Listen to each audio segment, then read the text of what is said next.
How's it going, guys? Miguel here with CFS Recovery. Now, recovering from an illness like this can be very extremely complex, and there's a lot of things that you should do, that you shouldn't do, things that make you better, things that make you worse, and it's just really tricky. In this video, I want to talk about the 7 biggest things that are holding you back in your recovery. Now, if you have a pen and paper, I would highly recommend writing this down, even write it in the notes on your phone, and just try to recognize when you're making these mistakes and when you're doing these things that hinder your recovery. So let's jump right into it.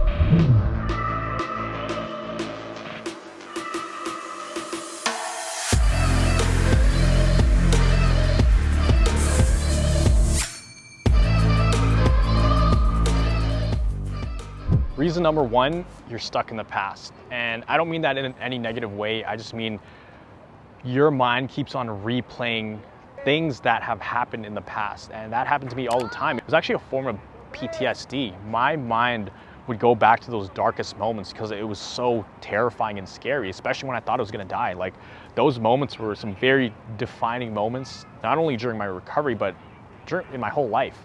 And those left a huge mark on me. And for the longest time, I could not stop thinking about them because they were so scary and terrifying. I would actually constantly be asking myself, is this gonna happen again? And even at nighttime, I would be thinking about all those hard times and those times I had to go to the hospitals, those times that I didn't think I was gonna make it. And I was literally stuck in the past. And the thing is, I didn't even want to be stuck in the past. I was tired of being stuck in the past, but I just didn't know how to move forward and let go. And so being stuck in the past is one of the biggest things that stopped me from recovering. Number 2 is being hyper-focused on symptoms. Now, when you're hyper-focused on symptoms, you are in a place where it's actually impossible to recover and impossible to get better because you're not able to let your guard down. You're not able to get into a place of parasympathetic recovery, where your body is calm and rested. You're gonna be on high alert, and you're gonna be anticipating when the next time the symptoms are gonna come. And there's a saying that what you focus on expands, and that's so true, especially when it comes to this. It's like that magnifying glass analogy. You know, the more anxiety and doubt and fear you have towards something, the bigger it seems, the more scary it is, right? The more anxiety you have and the more fear and negative emotions, the worse things feel. The magnifying glass seems bigger, and it's going to amplify the problems that you're currently facing. I know it's very hard to completely ignore the symptoms, and I'm not saying to ignore the symptoms. I'm not saying to acknowledge that they're there. But what I am saying is don't get hyper-focused on it. Don't get stuck where all you think about is your symptoms, or where it's always in the back of your mind. We want to get you to a place where, you know, there are certain times where you actually don't even think about symptoms. And that way, it actually puts you in a position to heal and recover. Number 3 is overcomplicating things. And I used to do this a lot. Very easy to go down different rabbit holes, different treatments, different methods and strategies, and listen to different tips from a dozen different people. But the thing is, if you try one thing and you don't stick to it, and you try another thing and don't stick to that, you're only reinforcing this belief that nothing is working. So if you find something, stick to it. And you don't need the answers to every single thing, because with the symptoms you're feeling right now, there could be a million different things wrong with you. And guarantee, if you search up your symptoms like you probably have before on Google, it's going to tell you you have things like, could be Parkinson's, Addison's disease, Lyme's, different things like that. And I was almost convinced that I had all of these issues going on with me. When I went down the rabbit hole of Googling my symptoms and Googling treatments, it just confused the heck out of me. And I was pretty much paralyzed. I was in like analysis paralysis. Like, what do I do next? And it made it impossible for me to go down one route and actually just stick to it, because there were so many different directions to go, different ways to go, that you just can't stay consistent. So that's a big thing with overcomplicating things, as well as even just mentally. You don't want to be jumping to a different conclusion every single day, where, you know, every now and then you're convinced you have this, or you can convince you have that. And it's something that comes up, and I experienced it. So I know how easy it can be to overcomplicate things. The trick is just stay away from Google, stay away from doing research about what you could potentially have, and just focus on a few things and really go deep into that. Stuff like the brain retraining I teach on this channel, you know, consuming content from a few different individuals rather than trying to consume everything there is to know about the topic, because that is just going to confuse the heck out of you, especially if you're in it. It's different if you're doing research for something that you're not in that situation, but when you're in it, everything, you'll see a way to relate to everything. You'll be like, oh, I feel that, so that's me. I feel that, so that's me. So overcomplicating things is a sure way to keep yourself from actually recovering. And this actually leads me to my next point, number 4, is inconsistency. Now, when you're trying to do multiple different treatments and recover in multiple different ways, you're gonna be inconsistent and you won't be sticking to certain things. For me, when I was getting better, I stuck to this path. I stuck to this, the scientific approach to recovery, what my doctor taught me. The stuff that I teach in this video right up here, the science behind my recovery, that's what I stuck to. And I wasn't out there searching for different things and changing it up every single week. I stuck to the path.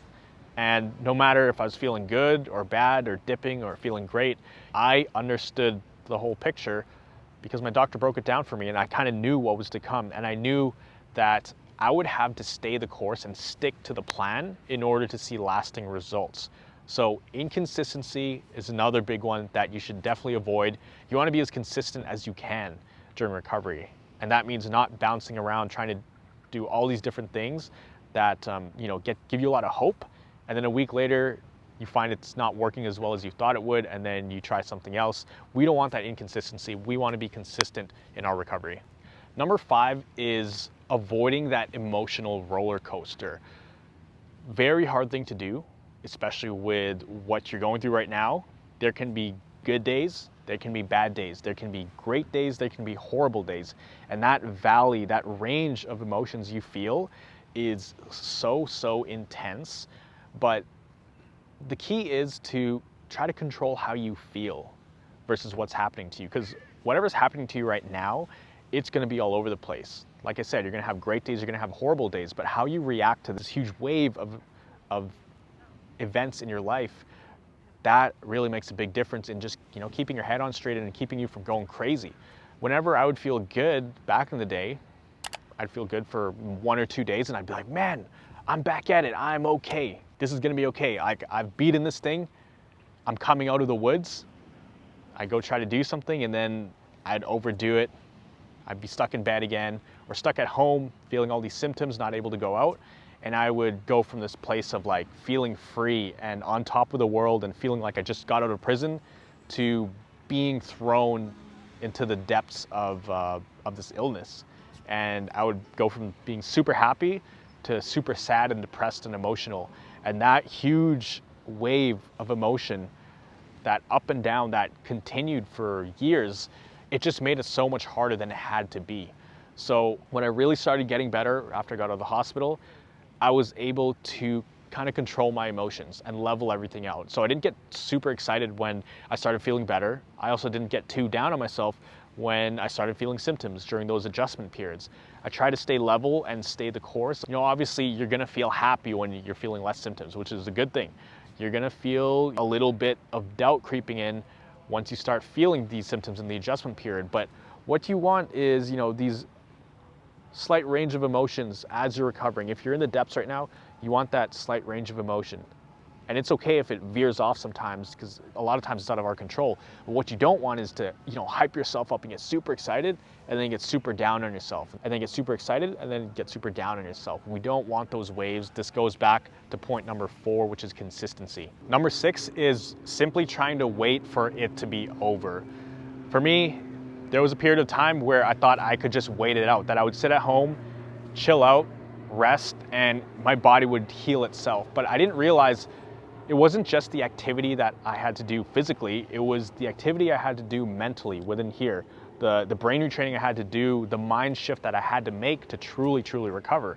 And because I was missing that mental element and I was only focusing on the physical things I was doing, I was able to recover a little bit and get somewhat up and running, but I never had that full feeling where I was normal, that I was like a regular person, that I could just go out and not have to worry about ending up back in a hole. I was very passive before. I didn't think that I had it within me.